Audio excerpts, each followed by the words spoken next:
Hey freaks, Brendan the Blind Guy here. Now all you black vultures and daughters of darkness better get ready for some mayhem, because this sick individual right here is back from the dead, and if you're a freak like me, then this is going to be one hell of a buzz of chemicals straight to your heart of Novocaine, and will make you scream until your skulls explode, amen. So do not disturb me as I get off chatting to the most incredible, vicious rock band in the world, Bon Jovi! Just kidding, Bon Jovi, it's not you, it's Halestorm! I didn't see that second one coming, that's amazing. Oh, awesome. So how are you guys? It's been a year, and it just, as always, it's way too long. I swear, if it was monthly, it would be way too long. How have you guys been? You know, like, are you still keeping up with the amazing cooking, Lzzy? And Not at the moment. I'm actually I've been redoing my kitchen for the first time in my entire life. So I'm without a stove at the moment, and I've been without a stove for probably about I want to say 6 to 7 months, and so I'm starting to dream about cooking, and it'll happen soon. Hopefully by the time we get back. oh, wow, okay. I'm a little deprived at the moment. Yeah. Oh, well. So what have you been doing to, you know? I'm writing an album, actually. Oh, So, nice. Yep, my first solo record. I'm kidding. Oh, wow. No, we're writing a new Halestorm album. Oh, so good, been good. spending all my time doing that. Yeah. In between, we've been doing. Consume most of our year. Yeah, absolutely. And what about you, RJ? How have you been? You know, I've got to ask, I'm a dog lover. How's your dog? Oh, Oreo in the city. He's doing great. I miss him. Awesome. Oh, fantastic. And okay, so we're here at the Sydney Sideshow at Liberty Hall for Knotfest this weekend, which you guys are really the only reason why I'm going to Knotfest this weekend. So sweet. Thank you. So I honestly do not care about the headliner. It's all you. Well, thank you so much. I appreciate it. We're super excited. This is going to be our first Knotfest. Yeah. So yeah, like it's just it's an amazing honor to be a part of the lineup, and I just can't wait to see a bunch of Aussie faces. I mean, like you said, it's only been a year since we've been here, but it feels like a lifetime. Yeah. And every opportunity we want to, really make sure that we can keep coming back for as long as you'll have us. It's a tough place to leave. Yeah, we really love is. it down here. Yeah, nice. Well, that actually makes me want to know. So yeah, you guys have. Well, I've been every single time you've been in Sydney. I've been here, and so you've been here. I think, except for the COVID years, you guys have been here every year since 2015. Mm-hmm. So, well, no, it was end of 2015, then early 2017, 2019, then last year and this year. So obviously, you guys have got a bit of a fondness for Australia. Yeah, I mean, I don't know whether joke, yeah. I'm not gonna necessarily speak for my little brother here, but like, he and I have been, in this band since I was 13 and he was 10, and we just never even thought we'd ever get to Australia. So I think that now that we've had a taste, we just want to keep coming back for yeah. Well, we're trying to make you sick of us, but so far it's not working. You guys just keep wanting more, which is great. It's worth the 15-hour flight. I'll tell you that. But we're very grateful to be able to be here and to be experiencing that, because we're from central Pennsylvania, so that's East Coast in the U.S. We grew up on a 20-acre farm. Most of actually, I think all of the people that we know have never gotten to experience Australia. Wow. So This far away. So this is it's our our responsibility to experience. I would go so far to say that our love for Australia is probably about equal to your love for rings. Oh, okay. No one's gonna mess with you with all that metal on your fingers there. Yeah, I do call them my knuckle dusters. But also, RJ, my eyes are up here, sweetheart. I know, I can't look away. Yeah, I know, they're good, but... So blingy down there. Yeah, I know. So what is your favourite part of Australia? Got me thinking, like, yeah, what's both of your favourite parts? Well, there's still so much that we haven't seen, because we keep coming back, and we've done Sydney and Brisbane and everything Melbourne, around there, but we've never been to Perth. Never been to Perth. So we still have some things to conquer. My favorite part, honestly, is just every single time that we go out. It doesn't matter whether we have a show or we're just looking for some lunch or we're going out for some drinks. We always meet these fantastic local people, and some of them know who we are, some of them don't, but everybody wants to party, and I get into these amazing conversations that leach them their way into our songs, and it's just very inspiring here for me. So really it's the heart of the people here that's my favorite part. Oh no, what about you, RJ? Yeah, same thing. Everyone's just so cool down here. You know? Oh, nice. Everyone's got a great attitude. Everyone's really friendly, and yeah, it's inspiring. It's We saw inspiring. some fruit bats last night, and that was fun. It's inspiring to go anywhere else in the world and immerse yourself in different cultures, and that really gives you a broader worldview in general, and that does seep our way into the songwriting. But other than that, it's just, you know, the weather, the food, everything is just perfect down here. Except for the spiders. We can haven't live had any with- experience with spiders down here. We can live with the dangerous wildlife, you know. And like we said, we grew up on a farm. Bugs do not bother us. Yep. Yeah, Bugs yeah. don't bother us. Nor does wildlife. So we've yet to get bit by anything that we, can't Oh, well, handle. that's good. I'm absolutely scared shitless of spiders. Really? Yeah. Spiders don't bug me. I feel like I'm out of that. Same thing with bad smells. Bad smells are fine. It's with more me. like wasps and flying. Yeah, stuff. anything the ones itchy. that can Anything come that to can- you. Well, yeah. anything that can make me itchy. Yeah, I don't like itching. I'd But rather spiders, have pain. Spiders are chill. They chill in their web. If you don't go near them, they won't bother you. You know, we have a good symbiotic relationship. What about with the spiders. hunting spiders that come after you when you're asleep? Those? Oh. Yeah. Got those down here? Those are in the outback. Thanks, I didn't need to sleep tonight, Lzzy. Yeah. Yeah. Gotta check under the sheets. Oh, will be now. So, you mentioned that you're writing the next Halestorm album, which I am beyond excited for. So, I was thinking earlier today, I was like, I was kind of going back through how I kind of picture in my mind the different flavour and style that evolves throughout each Halestorm album. And so Back from the Dead was very kind of grungy, very hard, heavy hitting. Vicious was, well, very vicious. It was aptly named. And then, there's been so many other facets to your music, and there have been times where Lzzy's been very vulnerable and quiet, and songs like Dear Daughter, a note to your younger self. And then there are songs that breathe frustration and everything, and then musically it's just so diverse. What's installed for album number 6, I believe? Well, usually about halfway through the process, the music kind of ends up telling us what to do. So the best laid plans always end up being kind of thrown into the corner and trashed halfway through. So we're not really doing a whole lot of planning this time. I think it's more, and I guess I'll just kind of take it from my personal perspective. I'm in a really beautiful spot right now personally. I am in the sunset of my 30s Imposter Syndrome. I'm no longer writing for the avatar that I've built in my mind that was something that I felt like I couldn't necessarily live up to. I am also very comfortable being the sum of all of my parts, and I'm giving myself permission to be flawed. So my writing has become so much more open and very raw, and there's a lot of space, and there's a lot of things that I'm very comfortable talking about now that I wasn't even very comfortable talking about on Back from the Dead.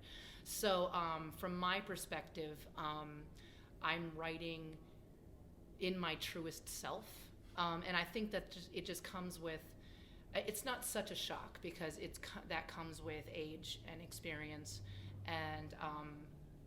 and being willing to shed yourself of all of the bullshit that doesn't serve you, and most importantly of your own bullshit that you've, because it's always, the war is always you against you. And for me, realizing that I'm the only one that will ever be holding me back, and then allowing myself, again, permission to just hey, this is all of me. I'm the sum of my dark and light, and if you can't handle that, that is not a me problem. That is a you problem. So it's been a beautiful experience. This whole just the writing process for that headspace. So and Little Bro has impressed me so much with just his ability to think about how to arrange his parts and his drums around my thought process. The other day, a couple weeks ago, we had written a song together, and I just kind of offhandedly said, hey, I know you don't have a drum kit right now to record anything, but can you like quick program some drums on this demo so that I can have like some type of a thing? And he ended up programming this amazing thing in literally less than an hour. Wow. And that sits so nicely with my melody choice. And so I think that all four of us are really riding on our strengths, and we're in a good spot. So I'm looking forward to whatever your take on our next album will be. I might even do a bit of a review of the album and send it through to you guys. I would love that, actually. Good, all bad, I hope. Yes, we want to hear your honest. words. We haven't even had it done yet. We don't even know if it sucks. Yeah. Well, that is amazing. And just listening to you speak then, Lzzy, I'm always blown away and amazed and so just like in awe at the relationship you guys have. And it's just like as a band and as siblings and as people, like just on and off stage, just getting to know you guys, your relationship is just, I'm jealous. I wish I had that relationship with my siblings. You know, and as you should be, it's not lost on us what a rarity it is, and something that I've noticed as Little Bro and I, you know, well, you're not in your 40s yet. I just turned 40, but we're both you know been living our entire lives together, and what I'm realizing is that we're a lot more alike than we thought we were when we were younger.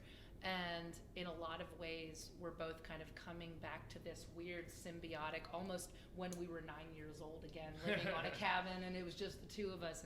And there's so much that I'm seeing that I think that there's no other way. These guys, like RJ, very much so, but even with Joe and Josh, these boys know me more than my entire family does, more than any of my friends, more than any of the people that I've been with and shared secrets with, and there will never be anyone on earth that has the experience that the four of us have shared together. So I think that there's some type of respect there, but also, again, our biggest accomplishment is the fact that we haven't killed each other yet. There's been no murder, maybe a little light murder every now and again, a little, you know.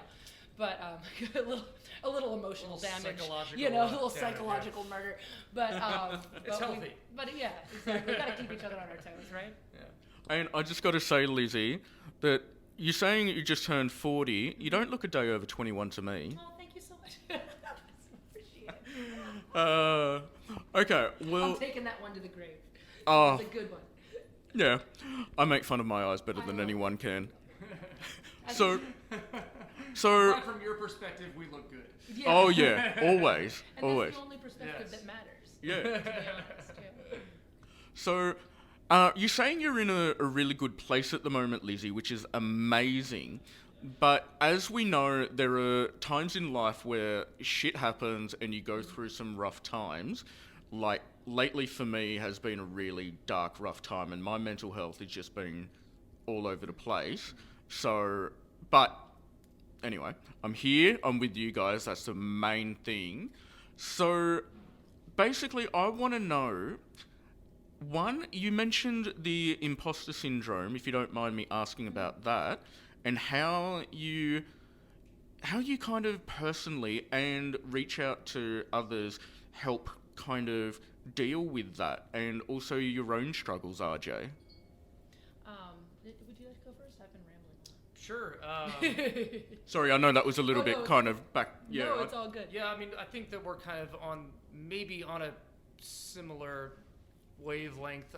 My life greatly improved like 4 years ago. I mean, going through immense heartbreak and a terrible breakup with someone you thought was like your forever person really makes you a songwriter. You know, immense heartbreak and tragic life things that happen really force you to turn to music to help you cope with it, help you to get through it. So I'm thankful that I went through all that, because it made me figure out how to express my emotions in music and how much better it made me feel, how much it helped me get through it. So now that I'm at a place now where my life is more stable and I have an incredible partner, I've got an adorable little dog. I'm glad I was able to kind of bring those things that I learned to the table now and utilize them when I'm writing for either Halestorm, Chemical Fire, or myself. I think that you can get to the point where you're more mentally balanced, but you can still keep on being creative and keep on bringing things to the table. Yeah, I'm so glad to see you happier. You know, we've all seen each other in our lowest lows and our highest highs, and helped each other work through them. RJ has been immense in, you know, my ups and downs and healing. I think it's helpful, something that I try to remind myself of, I think it's helpful to remember that we're on a seesaw. You know, there is immense darkness and immense light on either side, and one cannot exist without the other. You know, you can't be all one way with, you know, there has to be a balance of the two. So I think that for me, if you try to flip the rhetoric and say, well, I'm very grateful for the low times, because those low times were integral in making me who I am, and I like who I am today. And if I had made the best decisions, you know, in the world, it would have led me somewhere completely different, and I wouldn't appreciate the fact that I've overcome that. And I think that we have this misconception that we have to be these perfect beings, and we're just not going to be that way, and we shouldn't be that way, because without us failing and falling on our face every single time and trying to move forward, we wouldn't recognize our strength. And we also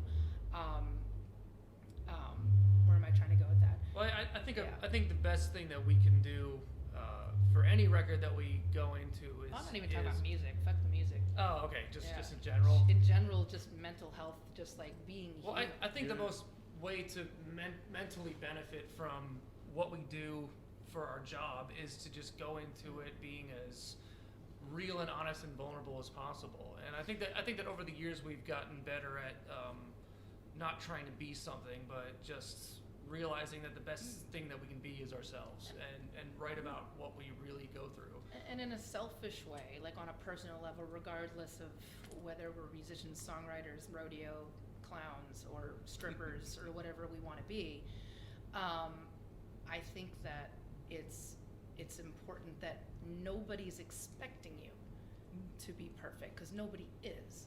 So if you are in fact flawed, and which we all are, right? So let's just get that out there. We are all flawed. We are all imperfect. We all make terrible decisions. We all have darkness in us. We all get to the deepest depths and think that we're the most terrible person in the world. We all are there. But as we recognize that and overcome that, you're going to be getting so much more from people. We get so much more from our fans, from our family, by admitting to all of that and by showing all of that, because anyone who is looking at you for inspiration, or looking at you, especially with us with that imposter syndrome situation, and if they're looking at you like it's somebody that they want to be, how cool is it that you can say, you know what, I'm just as fucked up as you are, and I'm still here, and that says something. So even, and I want to just kind of say that to you for a second, whereas when you feel so low, you have to say, you know what, for some reason the universe has not taken me out yet, and I've had to go through so much, and I'm still here. And that is inspirational to people, and that is inspirational to yourself. You have to be be grateful for that and give yourself some grace, because everybody goes through it. And for me, it's like when I see someone like that, like, okay, so on a lighthearted note, when I saw, this is like back in the 90s, right? In like 98, 90, whatever, Aerosmith was up for their first Grammy for that Don't Want to Miss a Thing song. A song that wasn't even their song. They're up for a Grammy. They're finally performing the Grammys, right? So the song starts. We're all sitting there watching TV because it was exciting. And the song starts. The whole first verse starts. Where's Steven? Where the hell is Steven Tyler? And Steven Tyler misses the whole first verse, comes in right at the pre-chorus, runs on stage, totally messes up the whole performance, right? And I thought, how awesome, because even the biggest rock band in the world is flawed. He was stuck somewhere. I think there were technical difficulties with like the and that doesn't but even it was reassuring for us. It's like, it's really even so, on that level, because we've been DIYing it for so long, and things crash and burn. It's more inspirational when you're flawed than if you're just this pretending to be this perfect thing, because it's unreachable for everybody else. Yeah, and you go into it with a facade. I think it's beneficial for us and beneficial for the audience to just be like, hey, we're just human, and we got problems just like you. So let's all get through it together. Yeah, that's amazing, and thank you so much for those words to me personally, Lzzy. That's really gonna help me. And we're all the same. Just, and we end up noodling on stage for a living. yeah, thank you. And so, do you mind me asking? I don't actually. I thought I could have Googled what imposter syndrome is and everything, but I thought, no, I'd actually rather just find out from you, if you don't mind me telling roughly, because I've never heard of it. I think that it's a little multifaceted, but for me, my imposter syndrome was kind of feeling like you are riding in the back seat of your life. I unleashed and I built this monster of a thing that all of a sudden I felt like I could not live up to. And even during writing Back from the Dead, which I know was inspirational for a lot of people, but a lot of that record was me trying to give myself a pep talk. Like, okay, I can do this, I can live up to this, I can be this. And for me, I felt like that is a part of me. It's something that I built, and that's what I kind of call it, my avatar, where it's like, this is a thing that I put up on a pedestal it is me, but it's this version of me that I was thinking is the best part of me. So what is everything else? Is everything else that I am not the Lzzy Hale on stage, but the Elizabeth May Hale the fourth that's still 14, living on a farm in Pennsylvania, and with all of my quirks and all of my weird things that I still have to get through, is she worthy of that? And what kind of broke it open for me was realizing that I am both of those things, and I could not be my best self if it wasn't for my just dorky, like uneducated, weird self that I am off stage. So it kind of, for me, it took me a while to bring those two together and appreciate that, instead of just trying to, instead of putting myself under unnecessary pressure. Yeah. Oh, wow. Well, thank you so much for sharing that with me, Lzzy. So, okay. So, we've talked about mental health and how, we all overcome it and how you guys overcome it. So I was also thinking, because I was telling you guys last time that I'm also a singer and musician. Yeah. And How's so. it going, by the way? Sorry? How's it going? Yeah, it's on hold at the moment. But it's coming along slowly, but just on hold because of financial issues and everything at the moment. Yeah. But that passion's never going to die. Oh, no. So. We've been trying to kill it for years. And Getting a band off the ground can be a little little bit pricey, pretty expensive. Yeah. You're starting all over again. With chemical Yeah, fire, it's too. expensive. So I was going to ask. So I know that there are ways that like singers, especially because I do both melodic and growling, screaming vocals, and my singing teacher's always just like, okay, you really got to be careful with your breathing and everything because you don't want to get nodules on your vocal cords. And also, I can imagine with the most insane drummer that you are, RJ, you And know, he still sings mainly all of our back. so A lot of breathing. A lot of breathing. you'd need to be able to like you must do things to take care of your legs and all of your joints, because surely if you don't look after yourself you'd get RSI or something like that. So what do you both do to kind of make sure you can both get out on stage and be the incredible band you are time after time? Yeah, we had to make a lot of life changes, lifestyle changes. Health and staying in shape and staying loose, stretching, and physical therapy has become a big part of it, because it's a grueling lifestyle, especially playing hour-and-a-half sets every night on the kit can be like really rough on the joints and everything. So yeah, I'm just doing everything I can to just keep everything healthy and happy. He's icing down his wrists and the icing. I was doing the stretches. getting tendonitis in my right wrist, so I started just kind of soaking it in ice water after the show for like 5 minutes, and it's just been a game changer for me. It's been helping a lot.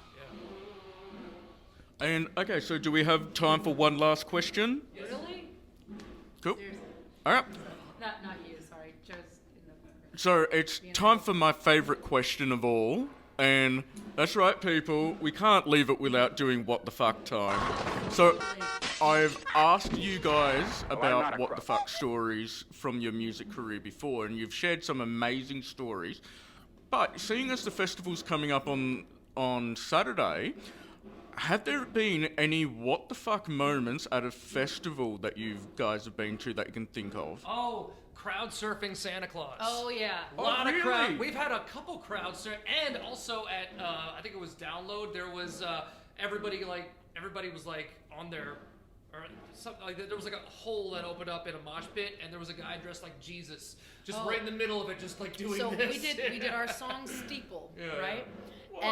And everybody literally parted like it was parting the Red Sea, like And Moses. Jesus. And Jesus appeared, like this Yeah. guy dressed like Jesus Christ. And when it was like, "Is my people?" He's like, "My people," and everyone's like, "Yeah." You're like, "This is my song." That was why I'm that was here. one of the craziest things in the past couple So of we years. got crowd surfing Santa, mosh pitting Jesus. Yeah. Now I want to see crowd surfing Santa versus mosh pitting Yes, Jesus. I think Duke so. it out. Hell yeah. The Christmas icons battling. Yes. That would be awesome. We're gonna make that happen. Definitely. Okay, well, this has been an absolute treat, and it's as always, it's been so incredible. Thank you so much, guys, and I can't wait to catch you out on stage as always. Oh, absolutely. I hope you have a great night.